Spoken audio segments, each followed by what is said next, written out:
I got to work with a former law enforcement officer who was suffering with PTSD. Probably within the first 4 or 5 weeks, he was feeling significantly better. He ended up doing 2 protocols. It changed how he was feeling and how he related with the world around him. Welcome back, everybody, to another podcast. I'm Dr. Ken. Dr. Guy's with me, and we have a wonderful guest today from Minnesota. We've got our friend, Minsan Sauers. Hey, Minsan, how's it going? Hello, Dr. Ken, Dr. Guy. It's great to see you again. Hey, Minsan. Yeah, man, it's been a long time. Great to see you too. How are things going up there? Going well. We're having the most amazing weather ever. Really? For Minnesota. So that puts us all in a good mood. We're expecting a hurricane here. So. Oh, that's great. Yeah. Yeah. We're all happy about that. So Minsan, what is good weather in Minnesota, by the way? Yeah. I don't. It's been in the mid 80s. Wow. Yeah, sunny and no rain. Really? Yeah. That are the sounds bugs good. out? Because I know you guys are known for your mosquitoes, aren't you? Oh, yeah. They're big too, right? Yep. Yeah, that's just a part of life. Yeah. Well, today we're going to learn a lot more about you, Minsan. Okay. We're really interested to hear your story. Why don't you just start by maybe introducing yourself a little bit, tell us a little bit about yourself, and then tell us how you got into neurofeedback. My name is Minsan. I have been raised and lived my whole life here in Minnesota. And for 25 years, I was an IT professional. I worked in large corporate IT, supporting very large enterprise systems. After 25 years of that, it actually started to kind of wear on me. I got kind of tired of being on call all the time. And I realized I was not managing my stress very well. And when I say I realized it, it's because my wife told me I was not managing my stress very well. The way many men realize things about it. Yes. Always that way. And so that kind of started a journey of figuring out, okay, what do I need to do and what's going on here? And this was a few years before I learned about neurofeedback. So I just started, researching what I needed to do to manage stress better and started investigating other career opportunities. And that's when I was, after a little while of that, is when I was approached by someone who I knew very well. And she had been a neurofeedback client herself and was just so impressed and so grateful for what it had done for her that she felt we should let's try starting this business down here and see if we can bring this to more people. And is this something you'd be interested in doing? And I started looking into it. I had never heard of it. And started looking into it, reading some of the research out there and the articles and getting the opinions. And one of the things that stuck out to me was the fact that, of a lot of the different treatment modalities out there and therapies available, there's plenty of negative write-up and plenty of negative things to say about it. Comparatively, neurofeedback had much, much less negative press. All right. Mm-hmm. Yeah. There was so much more positive in regards to just the very many different types of people that have been helped. So that's what really stuck out to me, that said, okay, maybe this is something we should look into. And so, that's really was kind of the turning point. At what point did you actually start doing neurofeedback on yourself? 3 years ago. So it was of course, basically as soon as we got the system. And so you went in saying, I just doing all your research, looking at seeing good reports about how successful people have been doing neurofeedback. You came in and started to work a business model first, and then said, all right, now I've got it. I'm doing this on me. Yeah, I should probably be familiar with it. It's actually the opposite of every podcast we've done. Every podcast we've done has been, well, I had this fantastic personal experience with it for myself or with my child or what have you, and it just sparked me to get involved and to offer this to other people. But we've got kind of a reverse story here. Yeah. I had to look at the research first, and but yes, very early on I did, and that kind of ties into that whole stress management thing. Was because when I did my own brain map, it was nothing like I expected it would be. After going through all the training and learning, I kind of had this idea, oh, I bet my brain is like this or that. Right. No, mine was one of the worst I'd seen at that point. So how long did it take you before you started doing neurofeedback? How long did it take before you started seeing changes and positive reaction to it? I saw changes probably within the first 30 days, but I kept training longer than that. And I did another map at the 5-month mark. So after 5 months, so it was a good amount of time afterwards. And it was a significant improvement. I'd say about 50% better than where it had been. So, and I was feeling it, tell us what you were feeling. I'm curious how you So, well, one of the things was, fog, just not being able to process quickly enough, and too much information would come at me and I'd get overwhelmed. And then that would make me irritable and shut down.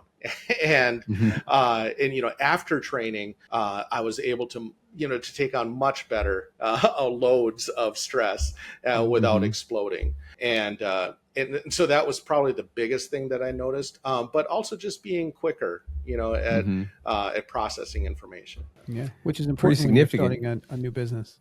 Yeah, it was helpful.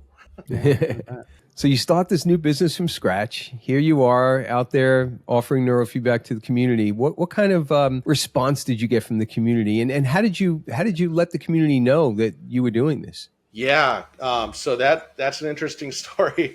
So I'm in a smallish community, maybe 5,000 people in the immediate area, but we're adjacent to a much larger city. So my advertising, we advertised on Google and Facebook. And just to start getting that word out there, but also got plugged in to local groups, the local Chamber of Commerce, some business networking groups. Anytime there was an opportunity to speak in front of these groups, I volunteered. I had my PowerPoint ready, and to give a good solid hour presentation, which was pretty easy to do. And then we actually started setting up our own seminars, we called them, and just inviting people to bring a friend or come in, and we'll have snacks and beverages, and you come and listen to my presentation, and then I answer questions and do Q&As. And we had some wonderful attendance at those as well. So people were genuinely interested. Yeah, that's awesome, because that's exactly how I started my neurofeedback practice, exact same way. And I always tell people when they ask me, well, what should we be doing? It's all about communication. It's all about education. And if you tell the story, people are just out of common sense are going to be like, well, that makes sense. Why don't I just do that instead of taking a medication, right? I'm curious to know, did you use the PowerPoints that BrainCore supplied to you, or did you make your own?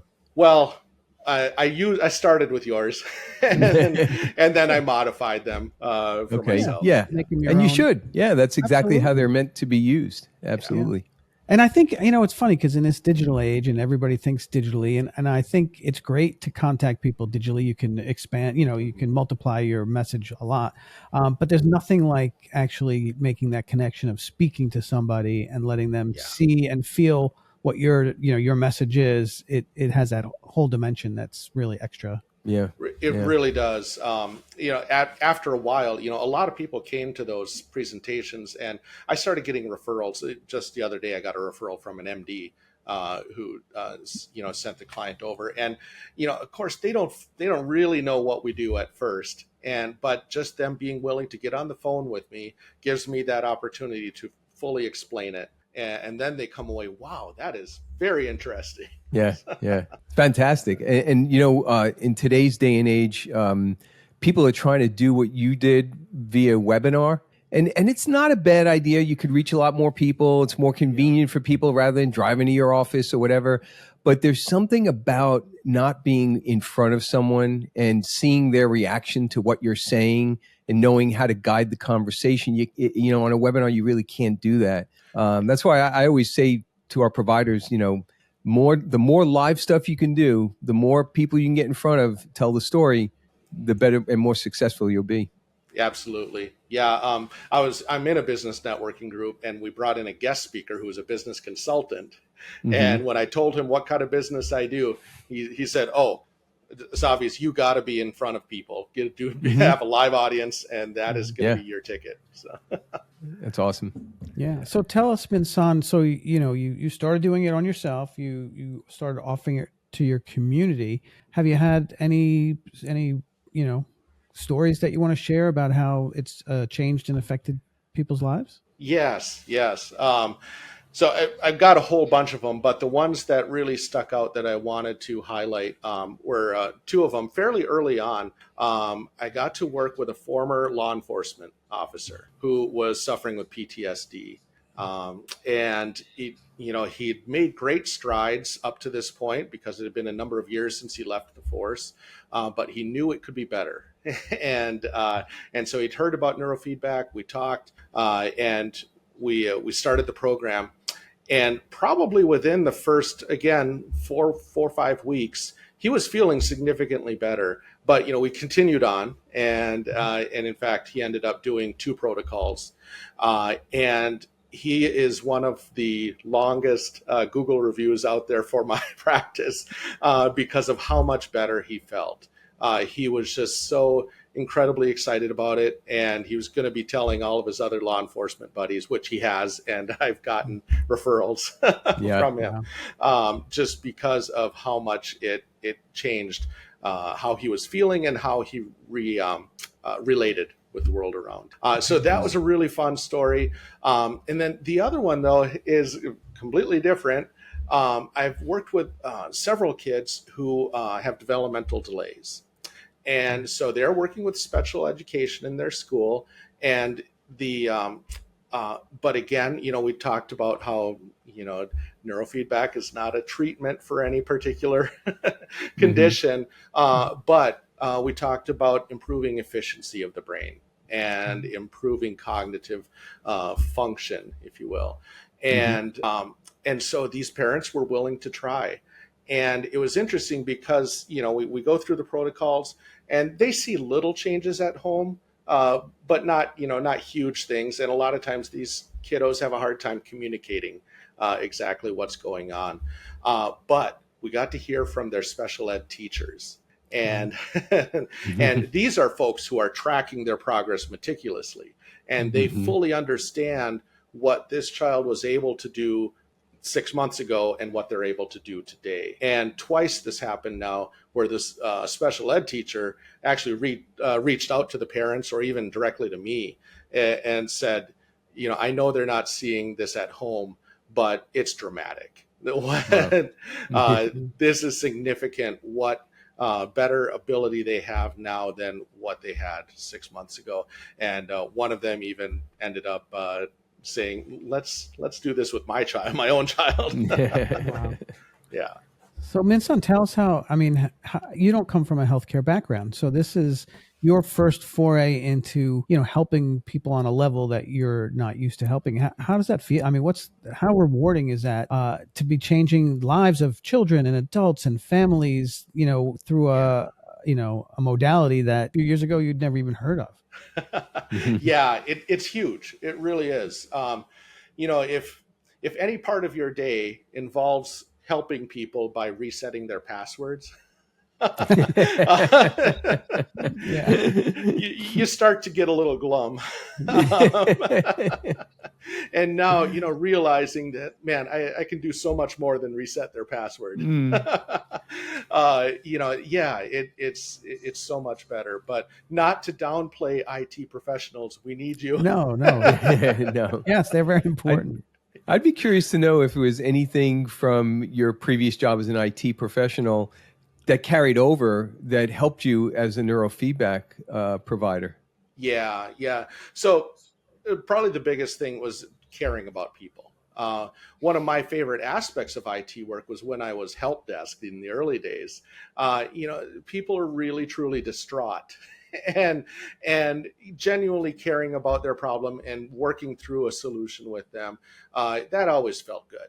I loved being able to close a ticket successfully, and and to make people feel like they weren't an idiot, and and that we could get through this. So I think taking that aspect of what I liked about IT work and now being able to apply it into the wellness space was really beneficial. That's a great answer. Yeah. Great Guy, answer. you know what's interesting is that, I mean, I guess our typical way of doing this is we often find healthcare providers that want to add BrainCore to their practices. But now in the last couple of days, Minsan shared with us before we went on that he's pursuing a healthcare degree.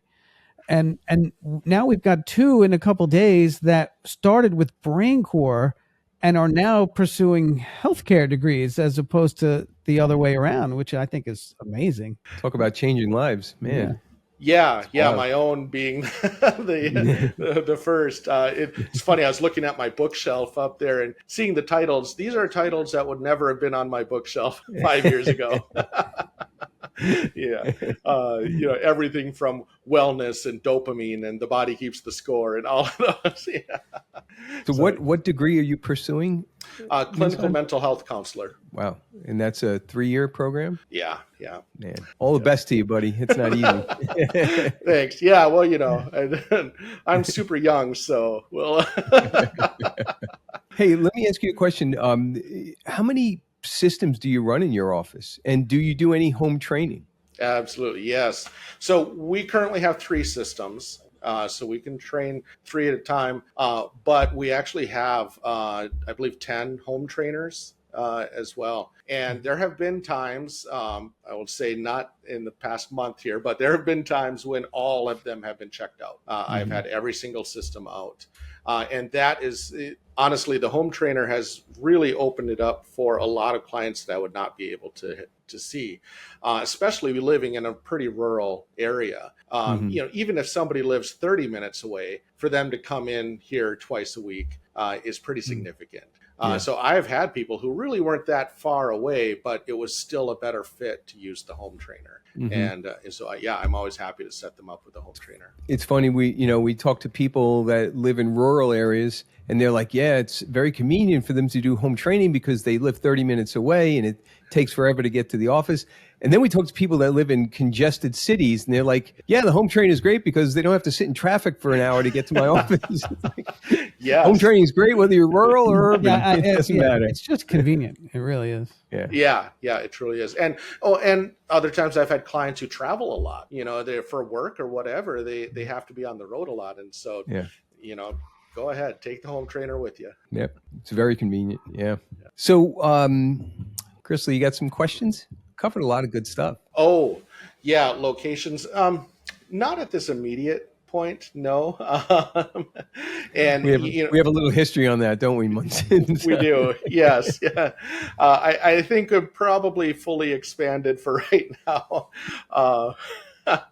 I would kind of view but I would kind of view home trainers as a way to expand. Exactly. I have even had some people who live elsewhere, but they have a connection here. And so they came in, got mapped. I sent them with a home trainer, and they, from states away, they trained. And then the next time they came back to visit family, they brought it back.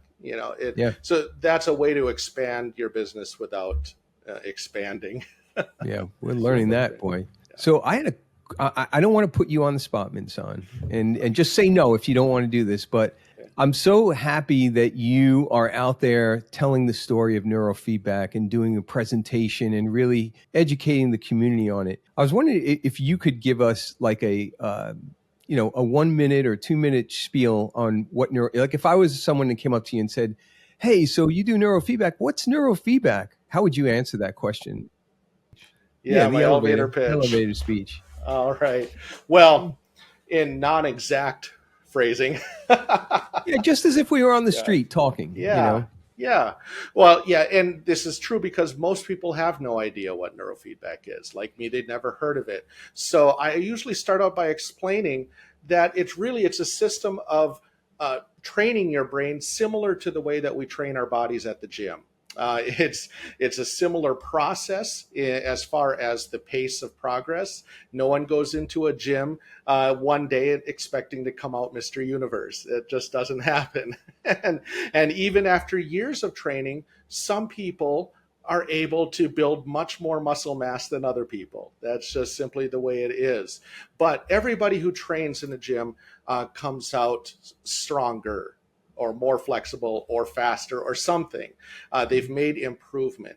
And I say this is similar to the way that brain training works. It's a slow training, teaching modality where we are letting your brain know when it's doing well and when it's not doing so well, and we give it feedback to help it to understand what to do.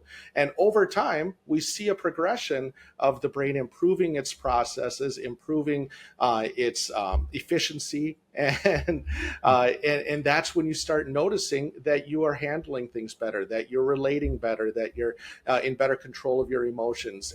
Whatever the deficiency was, it gets better when your brain is stronger and healthier. That's great. I love that. That's really, really good. Perfect. I would add one thing in there, Minsan. Yeah. I would say something about being non-invasive. Yeah. Oh, yes. Yes. Too many people think that, that you're putting something into their brain, and they don't realize that you're not putting anything in the brain. You're just teaching it, just like you would teach someone how to speak a new language, Right. Yeah. Well, that was my first thought too. It's like, okay, what? And so, yes, that absolutely comes up in conversation that we're not putting anything in. No doubt. But that was great. That was a great explanation. So Minsan, you mentioned that you worked with somebody who used to be in law enforcement. You've mentioned that you work with some kids. Is there any kind of specific client that is drawn to you more often than not, or you run the gamut of just about anybody? What's the typical client look like that comes into your office? Yeah. I would say that that's changed maybe a little bit. At the beginning, there maybe was a bit more interest from, let's say, the professional working female, generally between the ages of 30 and 50. That was kind of my core demographic at first, but that shifted. I think as the word got out, and also as we got better about our messaging, on Facebook and things, of letting people know, neurofeedback could help with that or that or that. Then more people started saying, well, okay, maybe it's a good fit for me. And so, at this point now, I've seen all different kinds of people, moms, dads, kids, singles. I've had folks in their 80s. I've had kiddos as young as 8. So that's my demographic range, is 8 to 80. Range. Yeah. And a whole host of reasons why. Obviously there's a lot of anxiety and depression in the world. And so that brings a lot of people around. But there's other issues, just like we mentioned, I mentioned the fog, the fogginess of thinking. And that was something that affected me, and it's affecting many other people. So just, being able to process information and being able to just focus is really an issue, and hold attention. And I credit this with even my ability to go back to school. I was not the best student, 30 years ago, and my grades reflected it. And now obviously there's some maturity that happened too, but being able to maintain that focus and to, not be distracted, has really been beneficial for myself. So my clients are seeing that too.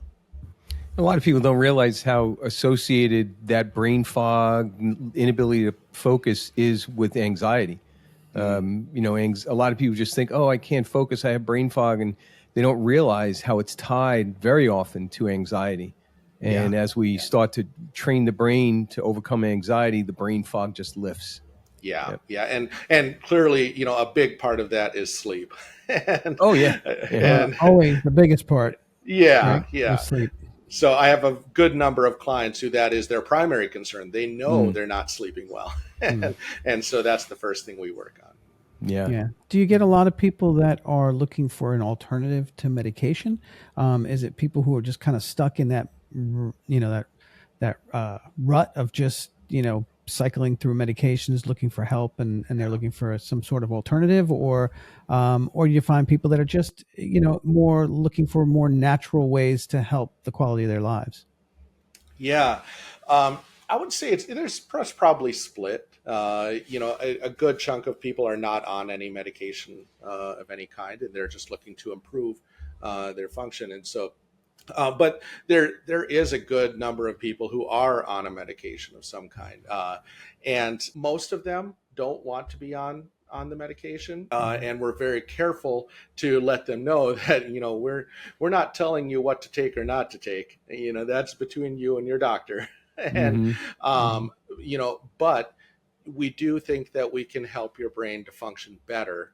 And you may notice that after it's functioning better, that the medications aren't doing what they used to, and that you should speak with your doctor. So that's kind of the approach that we have with that. I do have a number of people who have tried many medications. They've been cycling through, like you said, well, that didn't work, this didn't work, that didn't work. And yeah, so they are very much absolutely looking for something else in a non-pharmaceutical vein to try. Yeah. So we know that neurofeedback, as you train someone with neurofeedback that's on a medication, we know that as that brain gets healthier, that medication, the side effects of that medication start to become more apparent. Have you noticed that with your clients where you're training them and all of a sudden they're saying, oh, I'm getting headaches, and then you look at this medication that they're taking and one of the side effects is headaches? Have you had conversations like that with your patients? Absolutely. Yeah. And, most of them have not looked into what the side effects are. And they don't know. Yeah, they have no idea. And so then I start looking it up and I tell them, well, talk to your doctor. Go back to the prescribing physician and let's have another conversation. Yeah. That's the way to handle it. Sure. Absolutely. The other good advice I have around pharmaceuticals is sometimes, people are asking me about this supplement or that supplement, and should I be taking this with my heart pills? Your doctor's a resource, but I generally tell them, talk to a pharmacist. They really know what works with what and what doesn't work with what. I just recently, my wife got prescribed an antibiotic. She had two different doctors and they prescribed two different things. And she went to the pharmacist and she's like, which one's better? He's like, oh, this one definitely. Like, they know way more than medical doctors. Just what a great resource. Yeah. Are you? I want to ask Minsan this question. Are you?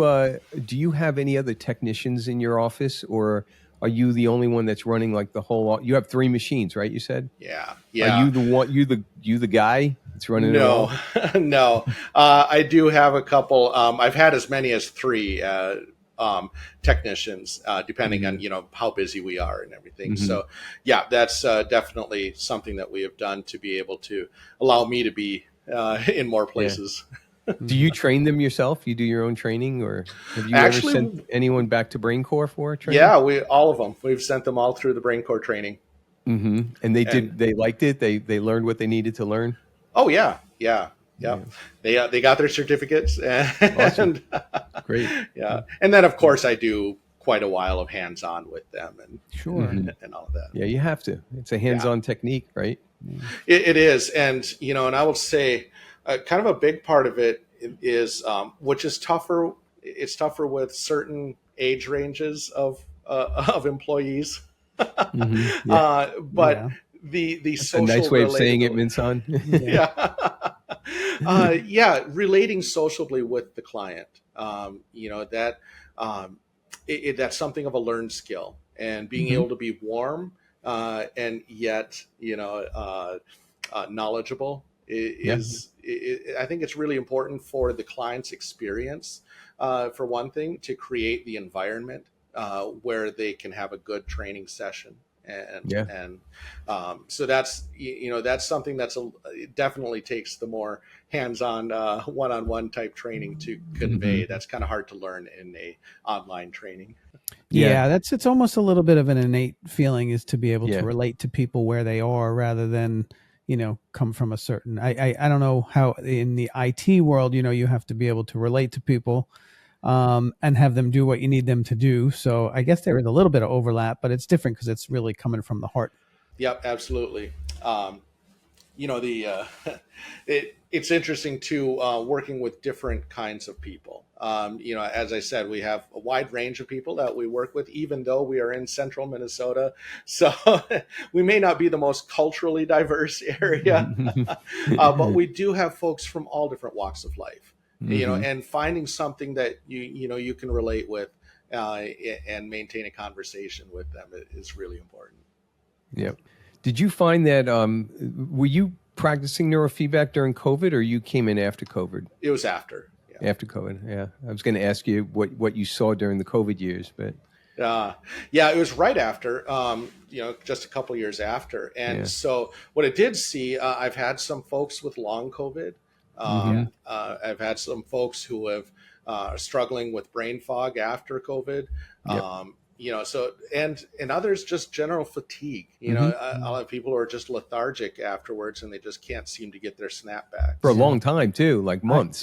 I think we're going to be dealing with the fallout of that for years to come. Still, I mean, there's going to be people that are addressing the stressors that hit them then, that they're finally. Well, the physiology part of it and the mental part of it, the mental stress that came along with the fact that we were in the middle of a pandemic, couple that with the mental stress of, oh, my kids can't go to school and they got to be home, and the mental stress of not being able to go to a supermarket. Or I remember they had arrows in the supermarket. You can only walk this way down one of the aisles, right? It's like, and then getting to the toilet paper roll aisle.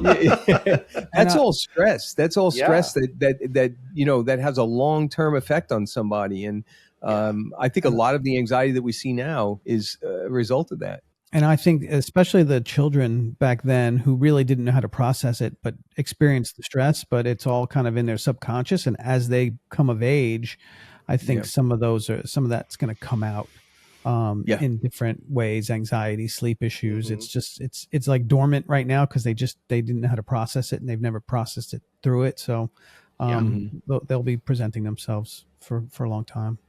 Yeah, I absolutely agree. I've had a couple of clients already who are, children of the COVID, I guess. They were in their early school years when that all hit, and now they're in middle school, high school, and it's still with them. Yeah. And it's sad, but hopefully we can help some. Yeah. Something just occurred to me. It's not related to neurofeedback or anything, but I'm just curious how you guys feel about this. The way they always talked about the baby boomers, right? All the soldiers came home and they got married and had babies, and there was a baby boom. I wonder if there's going to be like COVID baby boomers, because everyone had to stay home. It was like, well, what else are you going to do? So my wife is a photographer, and she does a lot of newborn photography, and there absolutely was a boom. There was uptick in business. Yes. 9 months into 2022, all of a sudden, bam. Yes. Yep.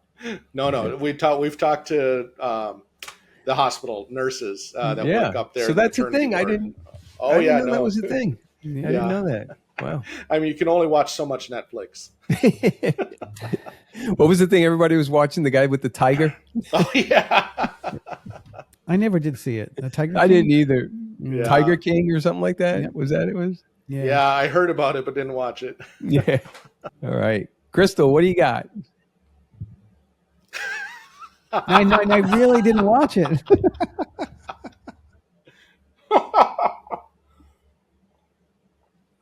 Really?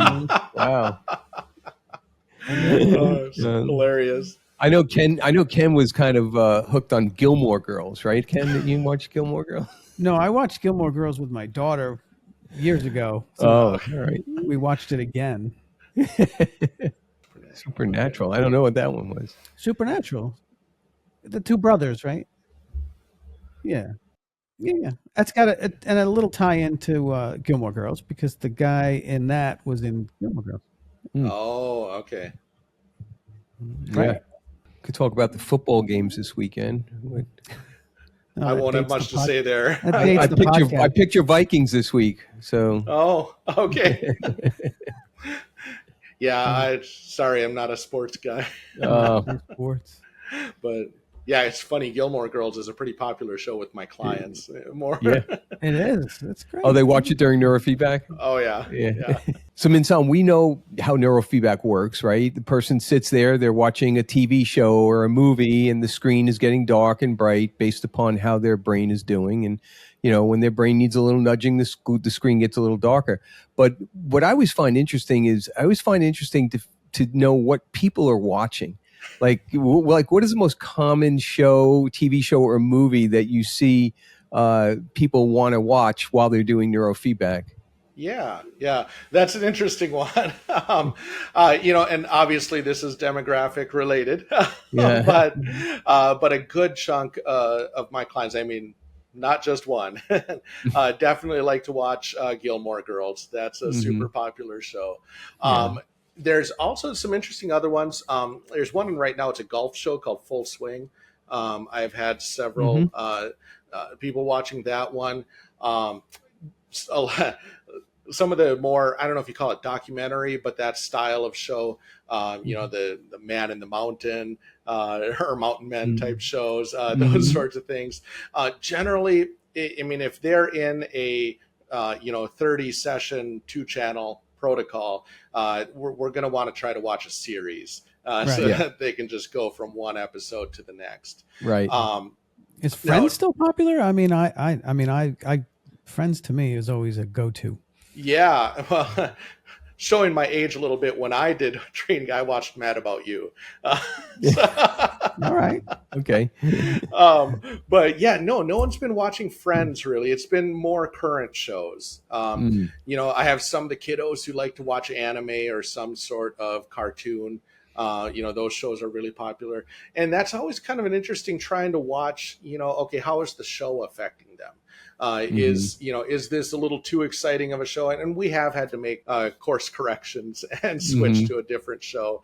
I have had more than one client who was just so excitable that anything too funny, too scary, too action, it was just raising their tension up. So we landed on my favorite standby, Bob Ross. If you're familiar with him, the painting, the joy of painting. Yeah, Bob Ross. Oh, yes. Yeah. I love watching Bob Ross. It's amazing. Well, I mean, his voice is so relaxing. Oh, yeah. He's like the Mr. Rogers of painting. Exactly. You could prescribe that for anyone with insomnia. Just right. Me.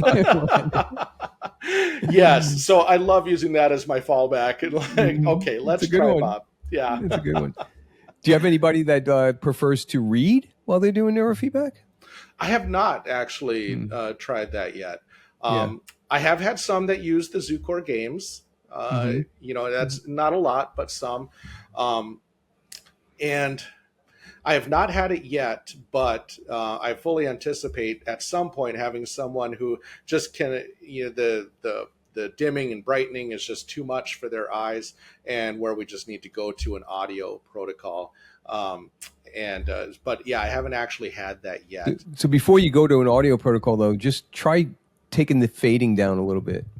Oh yeah, so it's not so dramatic. Yeah, so it's not so stroby. Yeah. The other thing I found makes a big difference too is setting the initial brightness of the TV.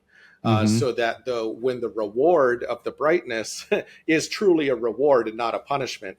Yes. and the same goes for volume. A lot of times I notice we tend to set the initial volume too high. And so then when, again, they're watching the show and eventually their ears get kind of used to it, but now the reward of the volume coming up is a punishment again because it's too loud. Yeah. So being really careful to bracket that and make sure that it's still at a comfortable level. That's interesting. Interesting. Have you used multiple object tracking yet? Just for myself. Okay. Yeah, I haven't had a great one. If you have people with memory issues or attention issues, using that as feedback is phenomenal because you're getting two different therapies at the same time. Yes. Yeah. And actually, I had one client I was about to try it with, and then he had a major life change and he had to quit training. So, yeah. But yes, I thank you for reminding on that because I do want to try that out again. A lot of people forget about that. Yeah. Yeah. But I will say that over half of my clients, we end up doing the sleep protocol. So, so they're only watching a show for 10 sessions, and then we're into alpha theta. Yeah. And when you get those sleep symptoms down below 3 or 2, it's okay to move over to 2-channel training, if you wanted to. Yeah. So, and that alpha tones down. Proportional tones. That's been a godsend too. Oh yeah. That's a real special one. It's amazing how that works, huh? Just watch alpha come down. Yes. And I've used that with several clients now. Yeah, particularly applicable for people who have very busy, chattery minds, and they just can't calm down, and, and they just need to slow everything down to a normal speed. So that's a great protocol for them. Yeah. Yep. Super glad for that one. That's what Ken does to me. He slows me down because I tend to get a little. Yeah. Day trading, right? Yeah. No, I had to quit that. It was too much anxiety. Yeah. It's too much. Yeah. All right. No. Crystal, anything else before we wrap up? Well, Minsan, this has been very enlightening, and I'm so glad to see how well you're doing and how you're changing lives in your community. It's great. The education part of what you're doing is key, and I really hope providers that are watching this really take a lot from that, and how you became so successful by educating your community. And lastly, I want to just wish you all the luck with your graduate level program. Yeah, I don't envy you. I couldn't even imagine going back to school at this age. But I want to thank you so much, Minsan, for being part of this, and we hope to have you back soon. Thank you so much. It's been a real pleasure. Yeah. Thanks, Minsan. Thanks. Now stay on, Minsan.